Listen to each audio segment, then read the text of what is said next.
My dear friends and professionalists, I am Uday Singh Advocate speaking. So ನೀವೆಲ್ಲರೂ ಸಹ ನನ್ನ ಚಾನಲನ್ನು ನೋಡ್ತಾ ಇದ್ದೀರಿ ಅಂತ ನಾನು ಅಂದ್ಕೊಂಡಿದ್ದೀನಿ. ನನ್ನ ಚಾನಲ್ಗೆ ಕಮೆಂಟ್ ಮಾಡಿ ಮತ್ತು ಸಬ್ಸ್ಕ್ರೈಬ್ ಆಗೋದನ್ನು ಮರಿಬೇಡಿ ಅಂತ ಹೇಳ್ತಾ, ಸೊ ಇವತ್ತು ನಾನು ಇನ್ನೊಂದು ವಿಷಯವನ್ನು ತೆಗೆದುಕೊಂಡು ನಾನು ನಿಮ್ಮ ಮುಂದೆ ಬಂದಿದ್ದೀನಿ. ಸೊ ನಾನು ತೆಗೆದುಕೊಂಡಿರ್ತಕ್ಕಂಥ ವಿಷಯ ಇವತ್ತು ಡಿಫಾಮೇಷನ್. IPC ಸೆಕ್ಷನ್ 499 ಮತ್ತು 500 ಪ್ರಕಾರ ಮಾನನಷ್ಟ ಮೊಕದ್ದಮೆ. ಸೊ ಈ ಒಂದು ವಿಷಯದ ಬಗ್ಗೆ ಇವತ್ತು ನಾನು ಈ ವಿಡಿಯೋ ಮುಂದೆ ನಿಮ್ಮ ಹತ್ರ ವ್ಯಕ್ತಪಡಿಸ್ತಾ ಇದ್ದೇನೆ.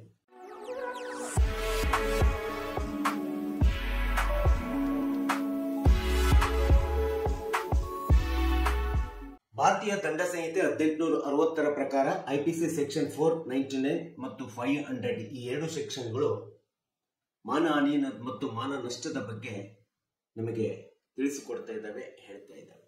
ಸೆಕ್ಷನ್ 499 ಮಾನ ನಷ್ಟ ಮತ್ತು ಮಾನಹಾನಿಯ ಒಂದು ಅಪರಾಧದ ಬಗ್ಗೆ ಹೇಳಿದ್ರೆ, ಸೆಕ್ಷನ್ 500 ಇಂಥ ಒಂದು ಮಾನ ನಷ್ಟಕ್ಕೆ ಒಳಗಾಗಿರ್ತಕ್ಕಂಥ ಅಥವಾ ಮಾನಹಾನಿಯನ್ನ ಮಾಡಿರ್ತಕ್ಕಂಥ ಆರೋಪಿಗೆ ಯಾವ ರೀತಿ ಶಿಕ್ಷೆಯನ್ನು ಕೊಡಬೇಕು, ಏನು ಶಿಕ್ಷೆಯನ್ನು ಒದಗಿಸಬೇಕು ಮತ್ತು ಎಂಬತಕ್ಕಂಥದ್ರ ಬಗ್ಗೆ 500 ಸೆಕ್ಷನ್ ಹೇಳ್ತಕ್ಕಂಥದ್ದನ್ನು ನಾವಿಲ್ಲಿ ನೋಡ್ತಾ ಇದ್ದೀವಿ.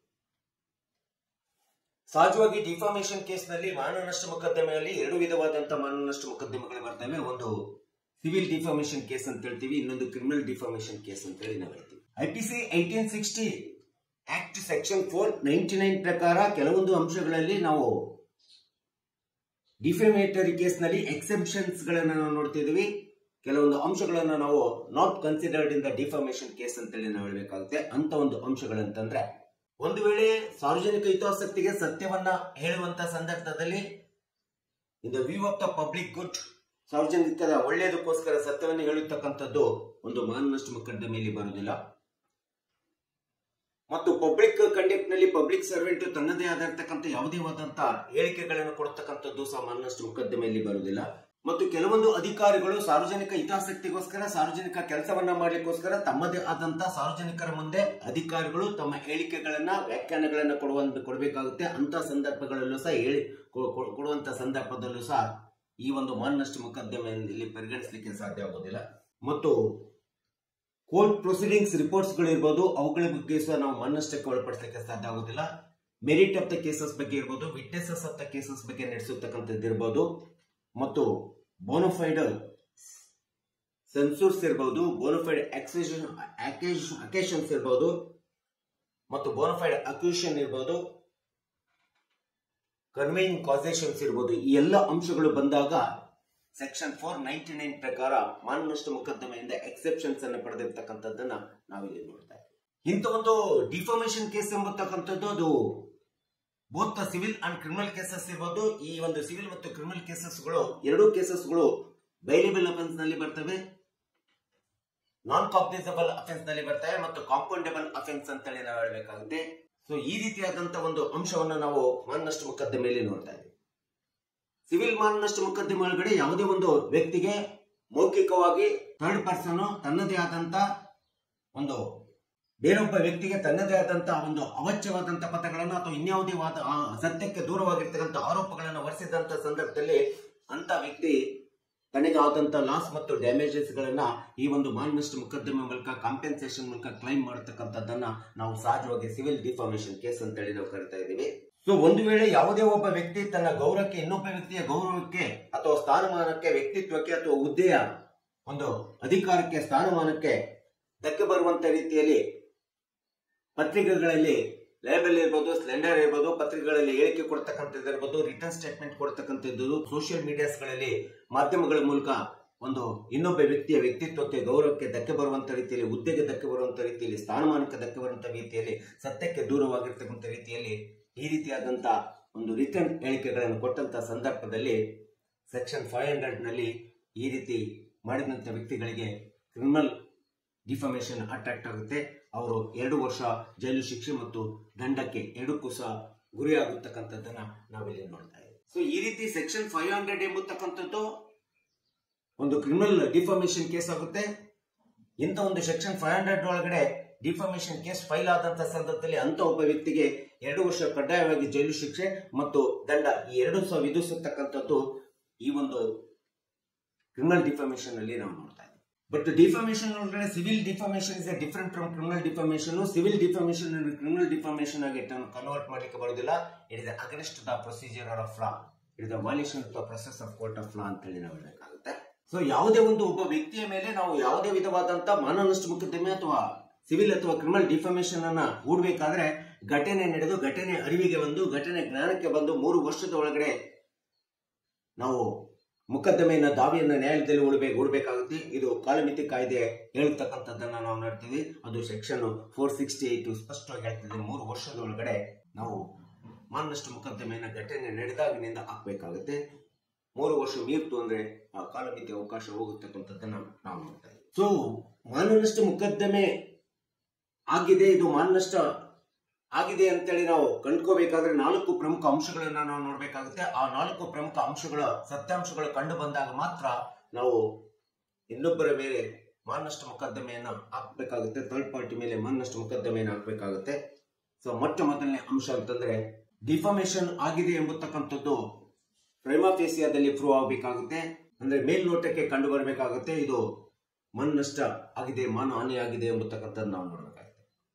ಇನ್ನ ಫೇಕ್ ಇರ್ಬೋದು, ಫಾಲ್ಸ್ ಇರ್ಬೋದು, ಅಥವಾ ಫೇಕ್ ಅಥವಾ ಫಾಲ್ಸ್ ಸ್ಟೇಟ್ಮೆಂಟ್ ಯಾವಾಗಲೂ ಸಹ ಕಾನೂನಿನ ಪ್ರಕಾರ ಕಾಯ್ದೆ ಪ್ರಕಾರ ವಾಸ್ತವಿಕವಾಗಿ ಸತ್ಯಾಂಶದಿಂದ ಕೂಡಿದೆ ಎಂಬತಕ್ಕಂಥ ಅಂಶ ಈ ಮಾನನಷ್ಟ ಮೊಕದ್ದಮೆಯಲ್ಲಿ ಕಂಡು ಬರಬೇಕಾಗುತ್ತೆ.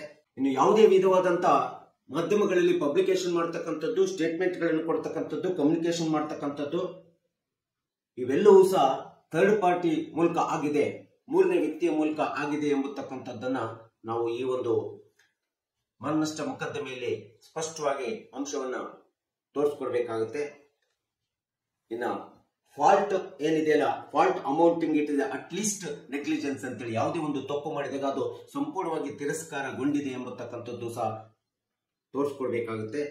ಇನ್ನು ಕೊನೆಯದಾಗಿ ಒಬ್ಬ ವ್ಯಕ್ತಿಯ ವ್ಯಕ್ತಿತ್ವಕ್ಕೆ ಯಾವುದೇ ವಿಧವಾದಂತ ಲಾಸ್ ಆದಂತ ಸಂದರ್ಭದಲ್ಲಿ ನಷ್ಟ ಉಂಟಾಗಿದೆ, ನನ್ನ ವ್ಯಕ್ತಿತ್ವಕ್ಕೆ ನನ್ನ ಗೌರವಕ್ಕೆ ನಷ್ಟ ಬಂದಿದೆ ಅಂತೇಳಿ ಕಂಡು ಬಂದಾಗ ಮಾತ್ರ ನಾವು ಮಾನನಷ್ಟ ಮೊಕದ್ದಮೆ ಹಾಕ್ಲಿಕ್ಕೆ ಅರ್ಹರಾಗ್ತೀವಿ. ಇದು ಕಾನೂನು ರೀತಿಯಲ್ಲಿರ್ತಕ್ಕಂಥ ಈ ಪ್ರಮುಖ ಅಂಶಗಳನ್ನ ನಾವು ಮಾನನಷ್ಟ ಮೊಕದ್ದಮೆಯಲ್ಲಿ ನೋಡಬೇಕಾಗುತ್ತೆ. ಹಾಗೆ ಐಪಿಸಿ ಸೆಕ್ಷನ್ 501 ಅನ್ನು ತೆಗೆದುಕೊಳ್ತಾ ಹೋದ್ರೆ ಪ್ರಿಂಟಿಂಗ್ ಮ್ಯಾಟರ್ಸ್ ಅಥವಾ ಎನ್ಗ್ರೇವಿಂಗ್ ಮ್ಯಾಟರ್ಸ್ ಕೂಡ it has been come under the defamation case ನಲ್ಲಿ ಬರ್ತದೆ. ಸೆಕ್ಷನ್ 501 ಹೇಳ್ತಾ ಇದೆ. ಹಾಗೆ ಐಪಿಸಿ ಸೆಕ್ಷನ್ 502 ಅನ್ನು ನೋಡ್ತಾ ಹೋದ್ರೆ sale of any printed documents ಅಂತ ಮ್ಯಾಟರ್ಸ್ ಇರಬಹುದು. these are the substantial question containing under the defamation case ಅಂತೇಳಿ IPC ಸೆಕ್ಷನ್ 502 ಡಿಫಾಮೇಟರಿ ಕೇಸ್ ನಲ್ಲಿ ಹೇಳ್ತಕ್ಕಂಥದ್ದನ್ನ ನಾವಿಲ್ಲಿ ನೋಡ್ತಾ ಇದ್ದೀವಿ. ಸೊ ಒಂದು ವೇಳೆ ಇಂಥ ಒಂದು ಯಾವುದೇ ಒಬ್ಬ ವ್ಯಕ್ತಿಯ ವ್ಯಕ್ತಿತ್ವಕ್ಕೆ ಗೌರವಕ್ಕೆ ಧಕ್ಕೆ ಬರುವಂತೆ, ಸ್ಥಾನಮಾನಕ್ಕೆ ಧಕ್ಕೆ ಬರುವಂತೆ ಇನ್ನೊಬ್ಬ ವ್ಯಕ್ತಿ ಈ ರೀತಿಯಾದಂತ ಡಿಫಾಮೇಶನ್ ಕೇಸ್ ನಲ್ಲಿ ಬಂದ ಅಂದ್ರೆ ಅಂತ ಒಬ್ಬ ವ್ಯಕ್ತಿಯ ಮೇಲೆ ಯಾವುದೇ ವಿಧವಾದಂತಹ ಖಾಸಗಿ ದಾವೆಯನ್ನು ಹೂಡಬೇಕಾದ್ರೆ ಮೊದಲನೇದಾಗಿ ಪ್ರೊಸೀಜರ್ಸ್ ಗಳನ್ನ ಫಾಲೋ ಮಾಡಬೇಕಾಗಿದೆ. ಸಂಬಂಧಪಟ್ಟಂತ ಒಂದು ಪೊಲೀಸ್ ಸ್ಟೇಷನ್ ಏನಿದೆಯಲ್ಲ ಆ ಪೊಲೀಸ್ ಸ್ಟೇಷನ್ಗೆ ಫಸ್ಟ್ PSI ಅಥವಾ SP ಗೆ ಕಂಪ್ಲೇಂಟ್ ಅನ್ನು ಲಾಂಚ್ ಮಾಡಬೇಕಾಗುತ್ತೆ. ಆ ಕಂಪ್ಲೇಂಟ್ ಅನ್ನು ಲಾಂಚ್ ಮಾಡಿದಾಗ ಆ ಕಂಪ್ಲೇಂಟ್ಗೆ ಅವರು ವಿಚಾರಣೆ ಮಾಡಿ ಒಂದು ವೇಳೆ FIR ಅನ್ನ ರಿಜಿಸ್ಟರ್ ಮಾಡಬೇಕಾಗುತ್ತೆ. ಸತ್ಯಾಂಶ ಕಂಡು ಬಂದಾಗ ಎಲ್ಲ ಅಂಶಗಳ ಸತ್ಯಾಂಶಗಳು ಕಂಡು ಬಂದಾಗ FIR ಅನ್ನ ರಿಜಿಸ್ಟರ್ ಮಾಡ್ತಾರೆ. ಸೊ ಒಂದು ವೇಳೆ ಸತ್ಯಾಂಶ ಕಂಡು ಬಂದು ಸಹ ಕಂಪ್ಲೇಂಟ್ ಕೊಟ್ಟಾಗಲೂ ಸಹ ಸಂಬಂಧಪಟ್ಟಂತ ಪೊಲೀಸ್ ಅಧಿಕಾರಿಗಳು ಇದನ್ನ FIR ಅನ್ನ ರಿಜಿಸ್ಟರ್ ಮಾಡಲಾರ್ದೆ ಅವ್ರೇನಾದ್ರೂ ತಿರಸ್ಕಾರ ಮನೋಭಾವನೆ ಮಾಡಿದ್ರು ಅಂತ ಸಂದರ್ಭದಲ್ಲಿ ನೀವು ಎಂಡೋರ್ಸ್ಮೆಂಟ್ ಅನ್ನು ತೆಗೆದುಕೋಬೇಕಾಗುತ್ತೆ. ಆ ಎಂಡೋರ್ಸ್ಮೆಂಟ್ ಅನ್ನು ತೆಗೆದುಕೊಂಡು ಬಂದ್ಬಿಟ್ಟು ಸಂಬಂಧಪಟ್ಟಂತ ಜೂರಿಸ್ಡಿಕ್ಷನ್ ನಲ್ಲಿ ಬರ್ತಕ್ಕಂತ ಜುಡಿಷಿಯಲ್ ಮ್ಯಾಜಿಸ್ಟ್ರೇಟ್ ಗೆ ಪ್ರೈವೇಟ್ ಕಂಪ್ಲೇಂಟ್ CIPC 200 ಕೆಳಗಡೆ ಪ್ರೈವೇಟ್ ಕಂಪ್ಲೇಂಟ್ ಅನ್ನು ಕೊಡಬೇಕಾಗುತ್ತೆ.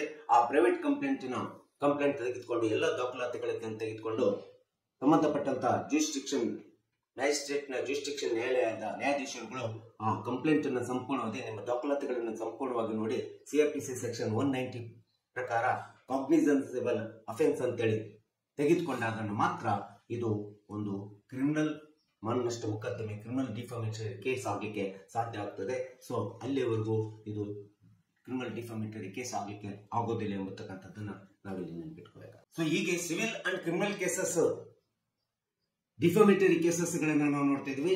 ಸಿವಿಲ್ ಕೇಸಸ್ಗಳಲ್ಲಿ ಕಾಂಪೆನ್ಸೇಷನ್ ಅನ್ನು ಕ್ಲೈಮ್ ಮಾಡ್ತೀವಿ, ಡ್ಯಾಮೇಜಸ್ ಗಳನ್ನ ಕ್ಲೈಮ್ ಮಾಡ್ತೀವಿ. ಕ್ರಿಮಿನಲ್ ಕೇಸಸ್ ನಲ್ಲಿ ಪನಿಷ್ಮೆಂಟ್ ಅನ್ನ ಕೊಡಲಾಗ್ತದೆ. ಸೊ ನಾನು ಈಗಾಗಲೇ ಹೇಳಿರೋ ಪ್ರಕಾರ. ಸೊ ಇಂಥ ಒಂದು ಡಿಫಾಮೇಷನರಿ ಕೇಸನ್ನು ಹಾಕ್ಬೇಕಾದ್ರೆ ಡಿಫಾಮೇಟರಿ ಕೇಸನ್ನ ನ್ಯಾಯಾಲಯದಲ್ಲಿ ಮ್ಯಾಜಿಸ್ಟ್ರೇಟ್ ಇದರಲ್ಲಿ ಹೂಡುವಂತ ಸಂದರ್ಭದಲ್ಲೂ ಸಹ ಈ ಒಂದು defamation case Karnataka court fee and shoot valuation act 1958 ನ ವ್ಯಾಪ್ತಿಗೊಳಪಡ್ತದೆ. ನೀವು ಯಾವುದೇ ಒಂದು ಕಾಂಪೆನ್ಸೇಷನ್ ಕ್ಲೈಮ್ ಮಾಡಬೇಕಾಗಲಿ ಅಥವಾ ಯಾವುದೇ ವಿಧವಾದಂತಹ ಡಿಫಾಮೇಟರಿ ಕೇಸನ್ನು ಹಾಕಬೇಕಾದ್ರೆ ನೀವು ಕ್ಲೈಮ್ ಮಾಡಬೇಕಾದ್ರೆ ನಿಮ್ಮ ಕೇಸಿಗೆ ಕೋರ್ಟ್ ಫೀ ಅನ್ನು ಕಟ್ಟಬೇಕಾಗುತ್ತೆ. ಕೋರ್ಟ್ ಫೀ ಆಕ್ಟ್ ಒಳಗಡೆ ಇದು ಬರ್ತಕ್ಕಂಥದ್ದನ್ನ ನಾವು ನೆನ್ಪಿಟ್ಕೋಬೇಕಾಗುತ್ತೆ. ಸೊ ಮಾನನಷ್ಟ ಮೊಕದ್ದಮೆ ಒಳಗಡೆ ವಾದಿ ಆಗ್ಲಿ ಅಥವಾ ದೂರುದಾರರಾಗ್ಲಿ ತಮಗೆ ಏನು ಥರ್ಡ್ ಪಾರ್ಟಿಲಿಂದ ಇನ್ನೊಬ್ಬ ವ್ಯಕ್ತಿಯಿಂದ ಫೇಕ್ ಆಗಿದೆ, ಫಾಲ್ಸ್ ಆಗಿದೆ, ಮಲ್ಸಿಯಸ್ ಆಗಿದೆ ಅಥವಾ ನಮ್ಮ ರೆಪ್ಯುಟೇಷನ್ಗೆ ಲಿವ್ಲಿಹುಡ್ಗೆ ಲಾಸ್ ಆಗಿದೆ, ಡ್ಯಾಮೇಜಸ್ ಆಗಿದೆ ಅಂತೇಳಿ ಕಂಡು ಬಂದಿರತಕ್ಕಂಥದ್ದನ್ನ ದಾಖಲಾತಿಗಳ ಮೂಲಕ ಕಾನೂನು ಕಾಯ್ದೆ ಪ್ರಕಾರ ಮೂಲಕ ಪ್ರೂವ್ ಮಾಡಬೇಕಾಗುತ್ತೆ. ಆ ಪ್ರೂವ್ ಮಾಡತಕ್ಕಂತ ಒಂದು ಗುರುತರವಾದಂತ ಜವಾಬ್ದಾರಿ ಪ್ರತಿಯೊಬ್ಬ ವಾದಿ ಮತ್ತು ಕಂಪ್ಲೇನೆಂಟ್ಗೆ ಇರ್ತಕ್ಕಂಥದ್ದನ್ನ ನಾವು ನೋಡ್ತೀವಿ ಮಾನನಷ್ಟ ಮೊಕದ್ದಮೆ ಒಳಗಡೆ. ಸೊ ಒಂದು ವೇಳೆ ಸರ್ಕಾರಿ ನೌಕರದಾರರು ಏನಾದ್ರೂ ಇಂಥ ಒಂದು ಮಾನನಷ್ಟ ಮೊಕದ್ದಮೆ ಹಾಕ್ಬೇಕಂದ್ರೆ ಅದನ್ನ ಹಾಕೂಡೋದಕ್ಕಿಂತ ಮುಂಚಿತವಾಗಿ ತಮ್ಮ ಸಂಬಂಧಪಟ್ಟಂತ ಇಲಾಖಾ ಅಧಿಕಾರಿಗಳಿಗೆ ಸಿಪಿಸಿ ಸೆಕ್ಷನ್ 80 ಪ್ರಕಾರ ಅವರಿಗೆ ಮೊದಲು ನಾವು ಅವರ ಗಮನಕ್ಕೆ ತರಬೇಕಾಗುತ್ತೆ. ಇಲಾಖಾ ಮುಖ್ಯಸ್ಥರಿಗೆ ಗಮನಕ್ಕೆ ತರಬೇಕು. ಇಲಾಖಾ ಮುಖ್ಯಸ್ಥರು ಅದನ್ನ ವಿಚಾರಣೆಗೆ ತೆಗೆದುಕೊಂಡು ಸೂಕ್ತವಾದಂತಹ ಕಾನೂನು ಕ್ರಮ ತೆಗೆದುಕೋಬೇಕಾಗುತ್ತೆ. ಆ ಒಂದು ಇಲಾಖೆ ವ್ಯಾಪ್ತಿ ಒಳಗಡೆ ವಿಚಾರಣೆ ತೆಗೆದುಕೊಂಡು ಕಾನೂನು ಕ್ರಮ ತೆಗೆದುಕೊಂಡಿಲ್ಲ ಅಂದ ಸಂದರ್ಭದಲ್ಲಿ ಅಲ್ಲಿಂದ ಎಂಡೋರ್ಸ್ಮೆಂಟ್ ತೆಗೆದುಕೊಂಡು ಆ ಎಂಡೋರ್ಸ್ಮೆಂಟ್ ಮೇಲೆ ಸಂಬಂಧಪಟ್ಟಂತ ಜಿಲ್ಲಾಧಿಕಾರಿ ಅಥವಾ ಪೊಲೀಸ್ ಇಲಾಖೆಗೆ ನೀವು ಕಂಪ್ಲೇಂಟ್ ಅನ್ನು ಲಾಂಚ್ ಮಾಡಿ ಆ ಕಂಪ್ಲೇಂಟಿನ ಎಂಡೋರ್ಸ್ಮೆಂಟ್ ಅಥವಾ FIR ರಿಜಿಸ್ಟರ್ಡ್ ಕಾಪಿನ ಕಂಪ್ಲೇಂಟ್ನ ಎಂಡೋರ್ಸ್ಮೆಂಟ್ ಅನ್ನು ತೆಗೆದುಕೊಂಡು ನಂತರದಲ್ಲಿ ಪ್ರೈವೇಟ್ ಕಂಪ್ಲೇಂಟ್ 200 CPC ಒಳಗಡೆ ಕೇಸನ್ನು ದಾಖಲಿಸಿದಾಗ, ಡಿಫಾಮೇಷನ್ ಕೇಸನ್ನು ದಾಖಲಿಸಿದಾಗ ಮಾತ್ರ ಒಂದು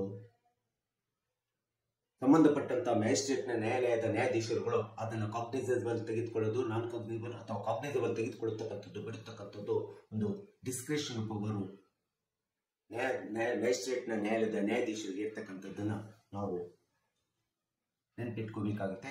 ಸೊ ಈ ರೀತಿಯಾದಂತಹ ಒಂದು ಪ್ರೊಸೀಜರ್ಸ್ಗಳನ್ನ, ನಿಯಮಗಳನ್ನ ಸ್ಪಷ್ಟವಾಗಿ ಅನುಕರಣೆ ಮಾಡಿದಾಗ ಮಾತ್ರ ನಾವು IPC 1860 ಆಕ್ಟ್ ಸೆಕ್ಷನ್ 499 ಮತ್ತು ಸೆಕ್ಷನ್ 500 ಅಡಿಯಲ್ಲಿ ನಮ್ಮ ಯಾವುದೇ ವಿಧವಾದಂತ ನಮ್ಮ ವ್ಯಕ್ತಿತ್ವಕ್ಕೆ, ಘನತೆಗೆ, ಹುದ್ದೆಗೆ ಅಥವಾ ನಮ್ಮ ಇಂಟಿಗ್ರಿಟಿಗೆ ಧಕ್ಕೆ ಉಂಟಾದಂತ ಸಂದರ್ಭದಲ್ಲಿ ನಾವು ಸಂಬಂಧಪಟ್ಟಂತ ಮ್ಯಾಜಿಸ್ಟ್ರೇಟ್ ನ್ಯಾಯಾಲಯದಲ್ಲಿ ನಾವು ಸಿವಿಲ್ ಕೇಸನ್ನಾಗಲಿ ಅಥವಾ ಕ್ರಿಮಿನಲ್ ಡಿಫಾಮೇಷನ್ ಕೇಸನ್ನಾಗಲಿ ಹೂಡಲಿಕ್ಕೆ ಅರ್ಹರಿರ್ತೀವಿ ಎಂಬತಕ್ಕಂಥದ್ದನ್ನ ಈ ಎಲ್ಲ ಒಂದು ಡಿಫಾಮೇಷನ್ ಕೇಸಿನ ಒಂದು ಪ್ರೊಸೀಜರ್ಸ್, ನಿಯಮಗಳು ನಮಗೆ ನಿಮ್ಗೆಲ್ಲರಿಗೂ ಗೊತ್ತಿರಬೇಕು, ಕಕ್ಷಿದಾರರಿಗೆ ಗೊತ್ತಿರಬೇಕು ಮತ್ತು ಸಾರ್ವಜನಿಕರಿಗೆ ಗೊತ್ತಿರಬೇಕು.